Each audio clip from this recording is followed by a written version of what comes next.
Imagina você chegar no auge da sua carreira, ser o rosto mais popular do mundo e mesmo assim perder tudo para os seus demônios mais profundos interiores. Essa é a história do Jeff Hardy e como ele conseguiu chegar no auge da carreira, conquistar o mundo e mesmo assim, depois de várias chances, perder tudo.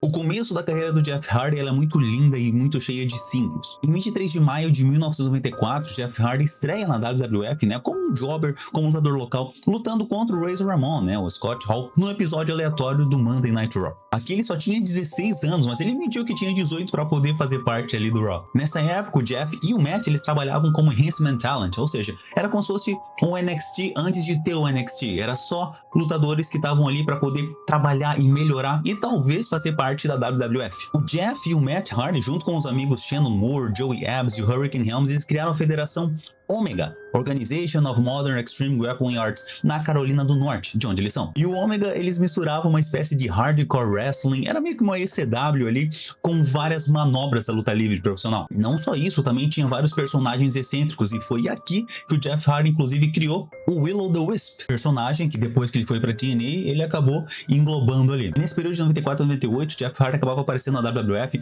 mas apenas ocasionalmente, como jobber, fazendo parte ali de alguma stable ou como um extra ali em alguma promo. Mas ele teve algumas partidas para ser mais um squash match, que é aquela luta rápida que o lutador principal vai destruir basicamente o lutador local ali, que no caso era o Jeff Hardy. Então ele teve lutas contra o IRS, o Kama Mustafa, Owen Hart, até o Triple H. O objetivo dele era justamente perder essas lutas, mas ele já chamava bastante atenção por ele ser muito ágil e ele tem algo diferente do que a gente não via muito nessa época aqui na WWF, que é agilidade, que é pular e fazer manobras. Em 97 foi um ano muito importante para o profissionalismo do Jeff Hardy e para o desenvolvimento dele como lutador. Foi aqui, enquanto ele trabalhava no Omega, que ele conseguiu expor toda essa mentalidade hardcore dele de pulos, de saltos e de não ter medo de nada. Algo recorrente que a gente viu várias vezes aí na carreira do Jeff. E além disso, ele começou a experimentar pinturas faciais, também algo completamente atrelado à figura do Jeff. No vídeo de hoje eu vou estar abordando, é lógico, a parte negativa, infelizmente, na carreira do Jeff Hardy, dos altos e baixos que ele teve. E pra gente falar da primeira queda dele, a gente precisa falar da ascensão, que foi entre 99 e 2002. No começo, os Hardy Boys estavam meio apagados assim, mas depois eles conseguiram ter mais atenção quando se juntaram ao Gangrel, e fizeram ali o novo Brood. Nessa época aqui o Jeff Hardy está enfrentando um meteoro de carreira, ele estava ascendendo muito rápido. Ele fez parte, por exemplo, da primeira ladder match de duplas da história da WWF. Em 2000, por exemplo, teve a primeira TLC, foi ali onde eles criaram rivalidade com o Edge Christian, com os Dudley Boys, enfim, estava no auge da carreira dele ali. E aqui o Jeff Hardy já começa a se destacar mais individualmente, até de certa forma, ofuscando o irmão Matt Hardy. E aqui em 2001, 2002, o Jeff Hardy atingiu um pico de popularidade absurdo. Ele representava toda aquela fase emo do pessoal. Ele foi muito importante também para toda essa estética nova, dos jovens que pintavam seus rostos e coloriam o cabelo. Jeff Hardy foi muito importante nessa época aqui para o mundo, para a cultura pop dos Estados Unidos. Eu poderia focar aqui em várias coisas importantes que aconteceram na carreira do Jeff Hardy, todos os altos da vida dele. Mas, com uma grande auge, vem uma queda. Em 2003, enfrentando o auge da sua carreira, ele também começou a enfrentar muito cansaço, a rotina exagerada, todos os dias lutando e fazendo os spots que ele fazia, de se jogar de escadas e se jogar do topo de cordas e quebra-mesas. Isso cansava muito ele física e mentalmente também. E acabou causando várias lesões e dores crônicas, que ele carrega até hoje, por exemplo. E é lógico que acabou começando o boato de que Jeff Hardy estaria se envolvendo muito profundamente com algumas drogas recreativas nos bastidores da WWE, além de medicamentos para dor também. Para você ter ideia, entre o fim de 2002 e o começo de 2003, o Jeff Hardy começou só a faltar os programas que era para ele estar ali lutando, ou pelo menos aparecendo na empresa. Ele só não ia mesmo. Às vezes ele chegava atrasado e sempre dizia que tinha um imprevisto, trânsito ou algo tipo assim. Além disso, teve algumas lutas da qual ele se mostrava bem desmotivado e parecia não querer mais estar ali. E a sua primeira demissão foi em meados de 2003, depois de uma rivalidade ali contra o The Rock, sem muita criatividade histórica ali, digamos. E o motivo da demissão, ali em maio de 2003, foi justamente isso. Foi falta de preparação, foi baixo desempenho no ringue, lutas mais fracas, do qual o pessoal estava acostumado dele fazer, mas principalmente ele ter recusado ir para reabilitação. Algo que ficaria completamente comum e se tornaria rotina na vida do Jeff Hardy. A demissão dele chocou todo mundo, né? Ele negou, inclusive, que foi por cansaço e coisas tipo assim. Ele só não quis falar sobre o caso. Mas ele serviu para ele poder ir para a TNA, né? A nova empresa que tinha acabado de surgir ali nos Estados Unidos e que foi muito importante, né? Teve o seu auge justamente aqui, né? Em meados dos anos 2000, o Jeff Hardy fez parte desse auge. Então, entre 2013 até 2006, ele teve o seu recomeço fora da WWE, né? Foi para circuitos independentes, fez parte de empresas independentes. Não só isso, ele acabou voltando pro Ômega, né, que ele tinha criado lá nos anos 90. Aqui o Jeff Hardy ele começou a utilizar ainda mais aquele personagem Will-O-The-Wisp, né, que eu tinha falado lá no começo também, que ele era muito caracterizado, né, tinha a máscara dele super exagerada, cheia de pinturas e tudo mais. Ele acabou levando esse personagem pro Ring of Honor, mas a recepção do público não foi tão boa quanto ele esperava. O público do Ring of Honor, principalmente nessa época aqui, ele era muito clássico, ele era muito puro. Então tudo que envolvia cores, envolvia máscara, o pessoal não aceitava muito bem. O Jeff Hardy simplesmente não conseguiu se encaixar por ter esse negócio mais cartunesco e acabou saindo do Ring of Honor, passagem bem breve. E em 2004 ele acaba assinando com a TNA de fato e já acaba enfrentando o AJ Styles. Olha que absurdo. Então ele começava a enfrentar novamente, né, mais um auge da carreira dele, acabou conquistando títulos também na TNA, mas de novo, quando ele acaba alcançando o auge da carreira dele, acaba tendo problemas e os mesmos problemas de novo. Problemas com pontualidade, problemas de ausência nos shows, o pessoal contando com ele, ele não aparecendo. E também, é lógico, drogas recreativas. E isso acabou, logicamente, irritando completamente a diretoria da TNA e que começou a hesitar em colocar ele em histórias principais. Apesar de ser um personagem muito querido e o público amava ele, você não tem como confiar uma história principal, um título principal da empresa num cara que não aparece, que você não sabe se vai aparecer amanhã ou não. Imagina a cabeça da diretoria. Apesar de ter rivalidades importantes ali contra o Abyss e o Raven, por exemplo, a imagem do Jeff Hardy, a reputação do Jeff Hardy nos bastidores da TNA não era muito boa. E foi aqui, inclusive, onde o público começou a perceber e saber que ele tinha algum problema realmente, né, com drogas. Pela sua falta de compromisso, em 2006, Jeff Hardy acaba perdendo muito espaço na TNA e quase não aparece aqui na empresa. Então, assim, ele não renova o contrato e, por algum motivo, a WWE quis dar mais uma chance para ele e recontrata ele em meados de 2006. Ele volta em 21 de agosto de 2006, enfrentando o Edge, que tinha acabado de sair de uma rivalidade contra o irmão dele, né, o Matt Hardy. E entre 2006 e 2008 é onde Jeff Hardy realmente conquista os Estados Unidos e principalmente conquista o mundo, uma nova gama de público, uma nova gama de fãs. Aqui a WWE estava apostando completamente, né, no Jeff Hardy e no Matt Hardy também, que já tinha sido demitido e recontratado também, então estava apostando na dupla Hardy Boys. Só que o problema é que o Jeff Hardy ele era muito carismático. O nome dele mesmo já diz, né, o enigma carismático. O cara era gigantesco, velho. Então ele até lutava em duplas com o Matt Hardy, só que ele era muito importante. O pessoal queria tanto ver o Jeff Hardy em si que a WWE começou a dar títulos individuais para ele, né, como o Intercontinental, por exemplo. Aqui é onde solidifica, inclusive, a sua aparência, né, que a gente conhece até hoje, que é aquela pintura, que é as roupas coloridas, o cabelo colorido, toda semana era uma roupa diferente. Então essa imagem que a gente tem hoje do Jeff Hardy foi aqui que ele solidificou na WWE. O Jeff Hardy acaba conquistando o seu auge, né, 2007 e 2008, ele acaba tendo rivalidades contra John Cena, contra Edge, contra MVP, enfim, ele acaba solidificando como uma figura importantíssima na WWE, para os fãs e nos bastidores também. Eu digo isso porque ele acabou fazendo parte da direção criativa e decisões criativas das histórias dele mesmo e também de outros lutadores. Em 2008 existiam apenas duas pessoas mais famosas que todo mundo sabia o nome no mundo. Era Barack Obama e Jeff Hardy.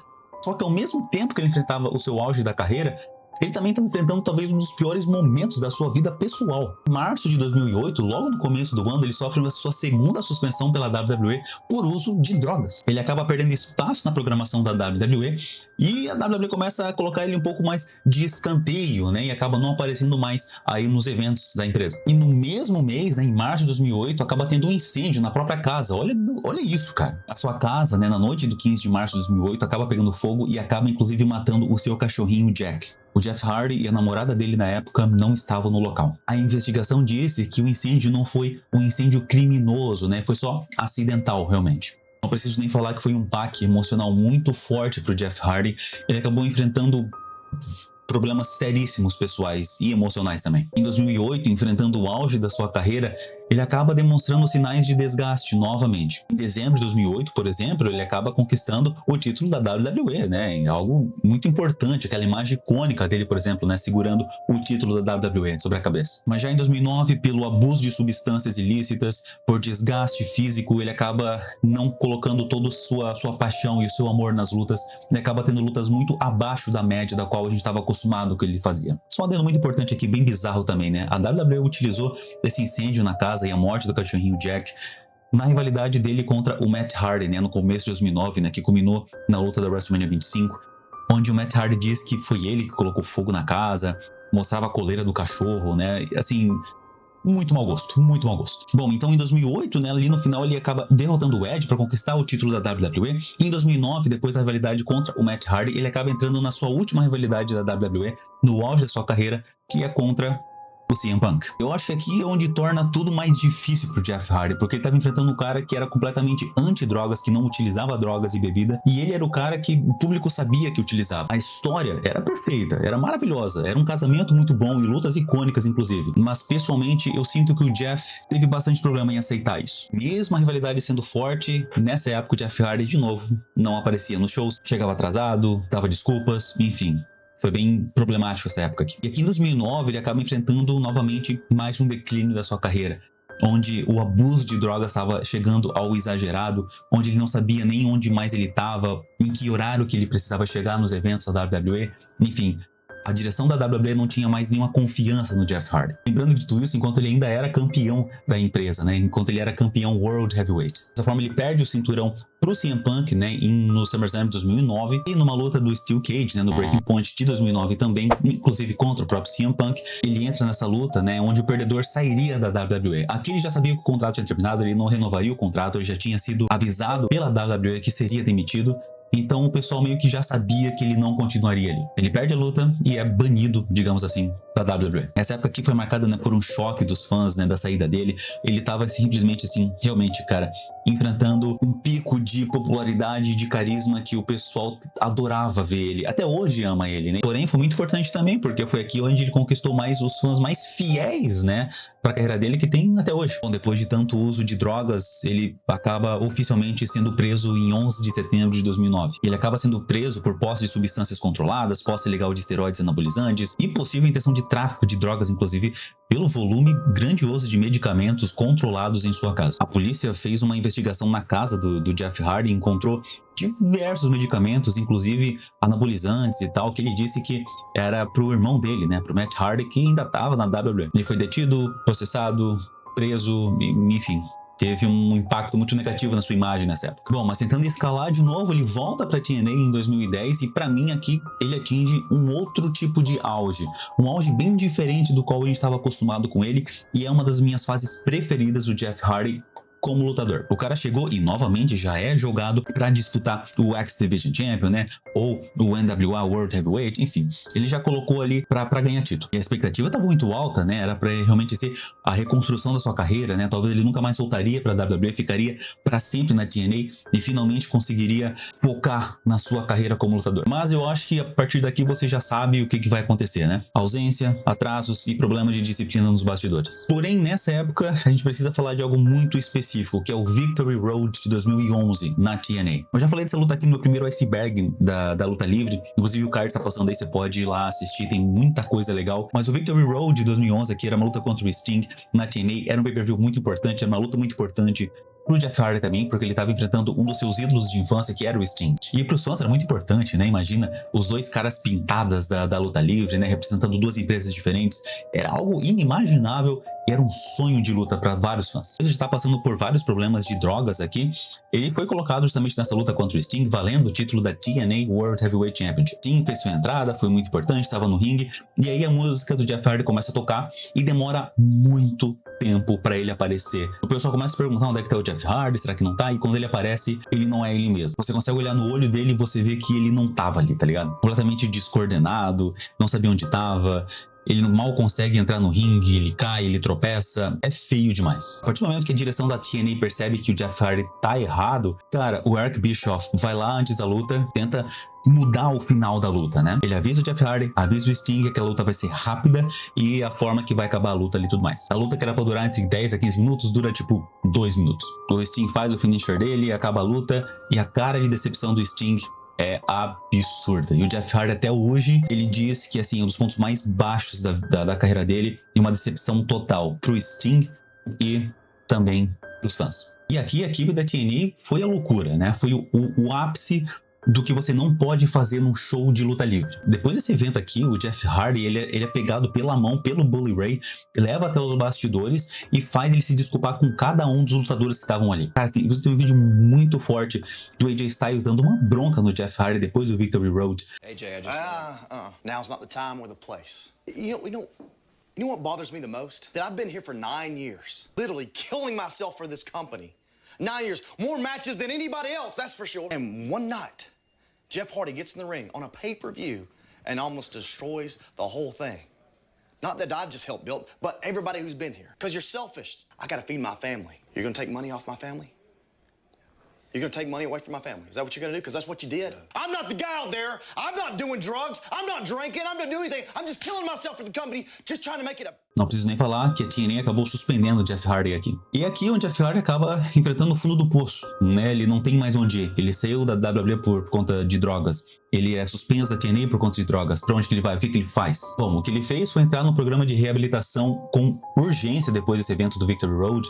E, enfim, acaba tentando mais uma vez, né, dar a volta por cima aí na sua carreira. E depois que ele volta da reabilitação, né, em 2011, ele acaba firmando ali na TNA entre 2011 e 2016. E, inclusive, enquanto ele lutava, ele ia pro programa de reabilitação, né? E teve um retorno bem gradual e vários combates que não exigiam tanto do corpo dele assim também. Apesar de ele ser maluco, ele querer pular tudo que é lado, a TNA não deixava. Fazia assim, ó, vamos dar uma segurada, vamos ver o que tu pode fazer. Inclusive, a TNA foi muito rígida com ele, né? Colocou cláusulas contratuais muito importantes que ele não poderia se drogar, que ele não poderia deixar de aparecer num evento só porque ele quis, sem dar explicação. Foi muito forte. Então, nessa época, entre 2012 e 2014, ele teve uma rivalidade bem legal contra o Kurt Angle, contra o Austin Aries, por exemplo. Vence o título da TNA, vence o título de duplas com o Matt Hardy, enfim, tava enfrentando aí realmente uma fase muito legal da vida dele, né? E aí que vem algo que eu amo aqui, que é onde ele coloca o Willow de novo, mas aqui ele refinou completamente o personagem. Aqui ele coloca aquela máscara gigantesca. Aqui ele se transforma em uma pessoa completamente diferente, lutador diferente. Não é mais o Jeff,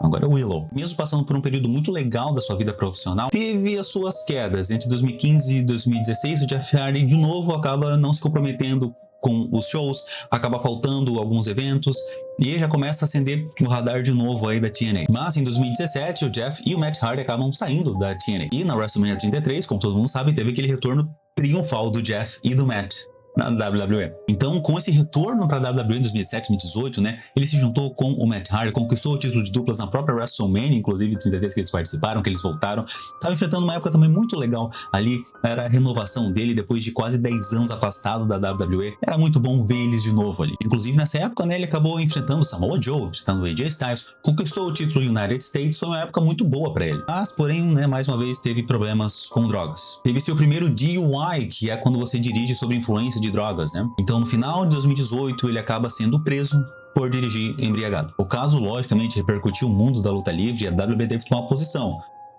que foi suspender mais uma vez o Jeff Hardy. Mas a WWE manteve uma postura firme, né? Falou assim, ó, você pode continuar aqui, mas você vai ter que procurar ajuda. A gente vai dar todo o suporte para você que você precisa. E mesmo oferecendo esse suporte, né, logo em abril de 2019 ele teve mais um DUI. Mais uma vez ele foi detido por dirigir embriagado. Só que esse aqui foi muito mais pesado porque teve vídeo dele brigando com o policial, saindo do carro, sendo bem agressivo e não pegou nem um pouco bem para os fãs, para ele e para a WWE. E 2 meses depois ele teve mais um DUI onde ele foi pego novamente embriagado.